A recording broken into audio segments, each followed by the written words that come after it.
I'm Ethan Ons from Fiasco Sports and SA Footballer Magazine. Today I'm joined by Ian Gifford, President of the Lockleys Footy Club in Division 5, and he is our feature legend of the week. So Ian, tell me, how did you find yourself getting involved in the Lockleys Footy Club and then becoming the President? Look, first went out there about 11 years ago when my lad started playing under 12s. Just started off helping out with the barbecue and goal umpiring and those sorts of things. The next year I got involved on the committee, became junior president. Then as my lad went up through the ranks, joined, then kept staying on, became secretary for a few years. Then that led to me becoming president, and I've been president for the last 4 years. Is your son still involved? No, my son stopped playing at the beginning of last season. He had a injury to his knuckle. So he was advised to stop playing for that season. So he then actually joined the umpiring ranks with the Amateur League. So he's been umpiring Amateur League footy, and he's also joined the SANFL umpiring as well too. So yeah, so this year he's been umpiring under 16s, under 18s, SANFL, and also doing a few Div 1 and Div 2, Div 3 reserves games as well with the Hammers. So without having a connection to the club by having a child playing or something like that, what makes you want to stick around and be an active member of the committee? Oh, look, they're just a great bunch of guys down there. Everyone's willing to go that little bit further to help out. We've got some great people on board. The playing group is a great bunch of lads. I consider them all part of my family as well. So that, and I think it's a good family-friendly, community-minded club. We've got some good things coming up hopefully in the next few years with the redevelopment of the ground the council has proposed, so with new club room and change room facilities. So there's a lot of things that look forward to, and I just want to be a part of it and see the club evolve, and perhaps to grow and get, eventually move on from Div 5 to Div 4, Div 3, and see what happens from there. So it's a good place to be around. So that's why I like being involved on the committee. Absolutely. And what sort of changes have you noticed throughout the club in the time you've been involved? Oh, look, we've seen some good changes with the just the general structure. We've got a lot more people involved in the committee these days. A lot more people helping out around the place, which is great to see.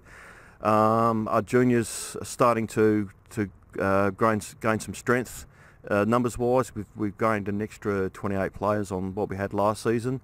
Next year we're hoping to add a couple of girls teams as well.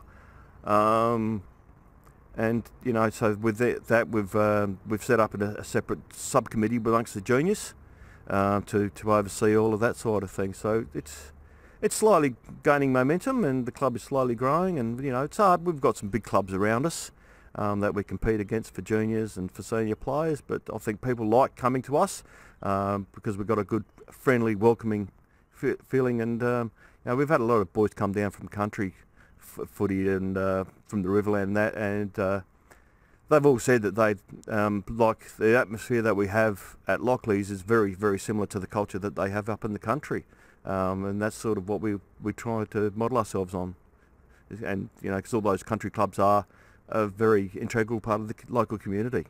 Absolutely. And are there any sort of highlights that have stood out for you so far? Oh, look, the highlight for me over the last 11 years obviously was being involved in a couple of under junior premierships that my lad played in under 13s and under 14s, and then we had a B grade premiership a couple of years ago. Of getting to the grand final in Div 6 a few years back, getting the promotion to Div 5 was a good achievement, but we'd like to go that one step further. Obviously, B grade and junior premierships are great, but everyone's there for an A grade flag, and we haven't had an A grade flag for 24 years, so that's high on the agenda. That we need to go that one step further and bring home a flag for the club and the community.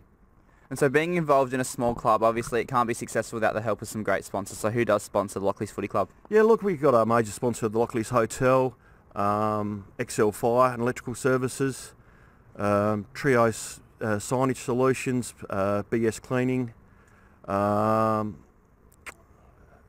Ray White Real Estate Henley Beach is another one of our major sponsors, and I'm just going to cheat here and look at my... All good. Because I don't want to upset anyone by missing them. And we also have KMT Partners of SA Brewing and Adelaide West Physio and Pilates. So there are major sponsors. We there's a whole heap of other sponsors as well.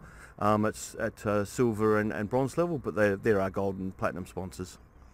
And so just one last one to finish off. Anything exciting happening at the Lockleys Footy Club coming up? Yeah, look, in a couple of weeks' time, when we play Rosewater, we've got our Past Players and Sponsors Day, and the focus on that one will be from our 1992 Premiership team, so 25-year reunion for those guys. So I'd like to see as many of those players and officials from that year down the club as we can get. Awesome. Sounds like some good things happening at Lockleys. Thanks, Ian. I'm Ethan Ons from Fiasco Sports and SA Footballer Magazine. Today I was joined by Ian Gifford, President of the Lockleys Footy Club in Division 5, and he was our feature legend of the week.